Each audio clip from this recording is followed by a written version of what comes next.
जंगल के एक छोटे से जंगल में लीला नाम की एक युवा लड़की रहती थी। लीला जिज्ञासु और साहसी थी।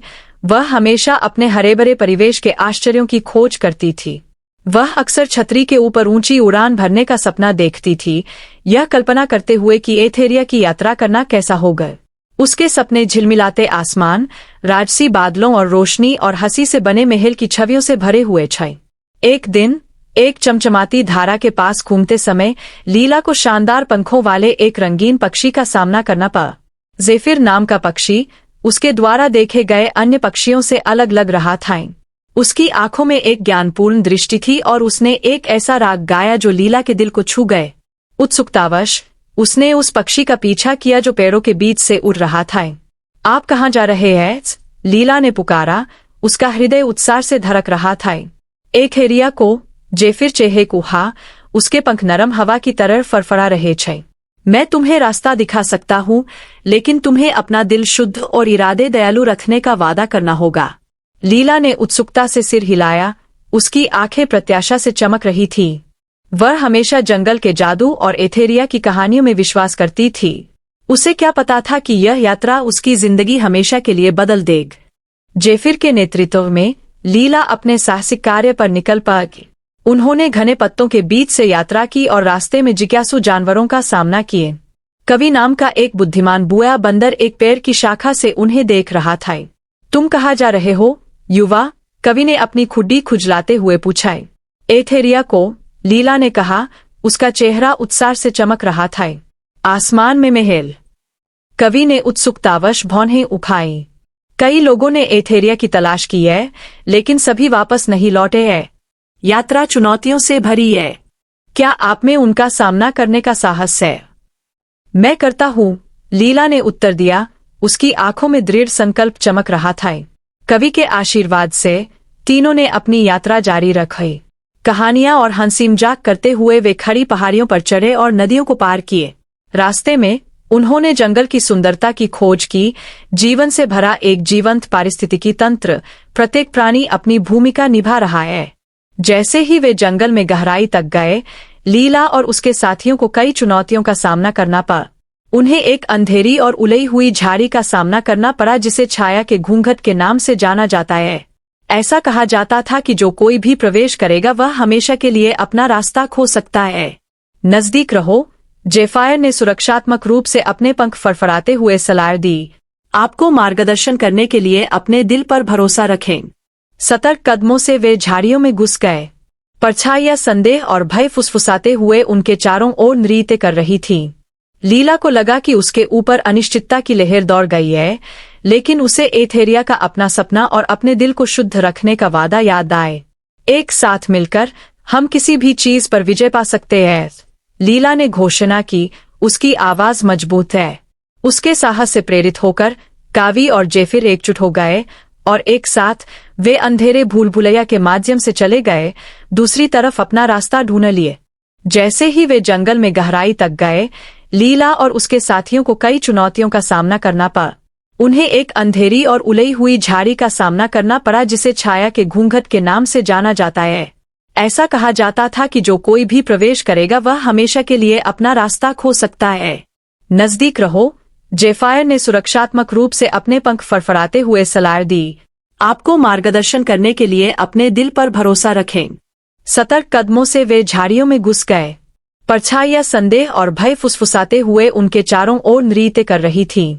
लीला को लगा कि उसके ऊपर अनिश्चितता की लहर दौड़ गई है, लेकिन उसे एथेरिया का अपना सपना और अपने दिल को शुद्ध रखने का वादा याद आए। एक साथ मिलकर हम किसी भी चीज पर विजय पा सकते हैं, लीला ने घोषणा की। उसकी आवाज मजबूत है।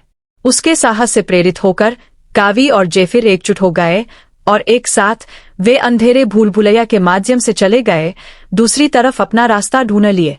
जैसे जैसे वे अंतिम गंतव्य के पास पहुंचे, वे एक मनमोहक दृश्य पर पहुंचे। स्काई ब्रिज, प्रकाश से बना एक झिलमिलाता मार्ग जो एथेरिया की ओर जाता था। ऐसा कहा जाता था कि यह केवल शुद्ध हृदय वालों को ही दिखाई देता है। जैसे ही उन्होंने पुल पर कदम रखा, लीला का दिल उत्साह और घबराहट से धड़कने लगा। याद रखें कि आपने क्या सीखा है, ज़ेफिर ने उसके बगल में फड़फड़ाते हुए उसे याद दिलाए। यह अंतिम परीक्षा है। हर कदम के साथ लीला को अपनी यात्रा का भार महसूस हुआ। परीक्षण, दोस्ती और सीखे गए सबक।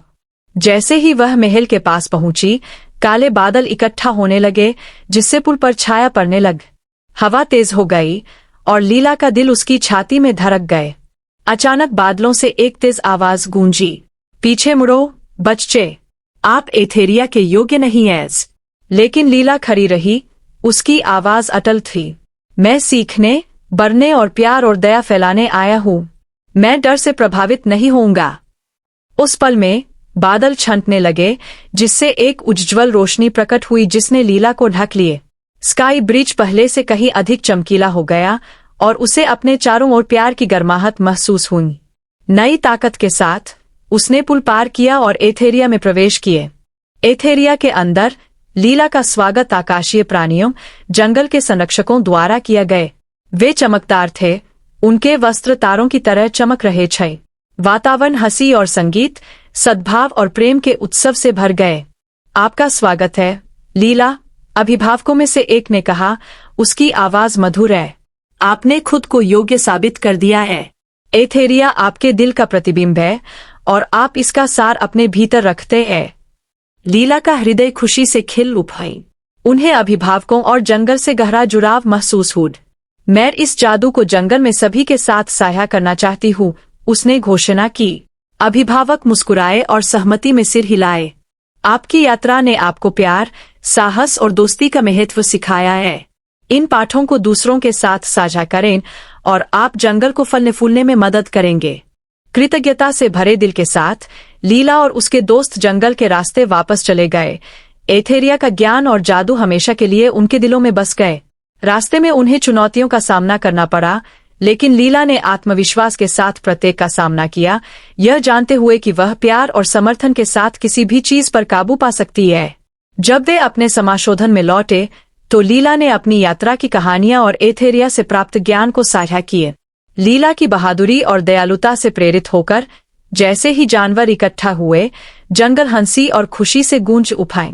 बुद्धिमान बंदर कवि ने ताली बजाई। आप एथेरिया की भावना हमारे पास वापस लाए हैं। आइए हम जश्न मनाएं और पूरे जंगल में प्यार फैलाएं। इसके बाद के दिनों में लीला और उसके दोस्तों ने जंगल के सभी प्राणियों के लिए एक अभयारण्य बनाने के लिए मिलकर काम किए। उन्होंने पेड़ लगाए, भूमि का पोषण किया और दूसरों को प्रेम और दया का महत्व सिखाए। लीला आशा और प्रेरणा की किरण बन गई, जिसने सभी को याद दिलाया कि एथेरिया का जादू उनके भीतर रहता है। उन्होंने प्राणियों को अपने मतभेदों को अपनाने, एक साथ खड़े होने और अपनी कहानियां साझा करने के लिए प्रोत्साहित किए। जैसे जैसे मौसम बदला, जंगल पहले की तरह फल फूल गए। रंग अधिक जीवंत थे, ध्वनियां अधिक सामंजस्यपूर्ण थी और मित्रता और प्रेम की भावना ने प्रत्येक जीवित प्राणी को एकजुट किए।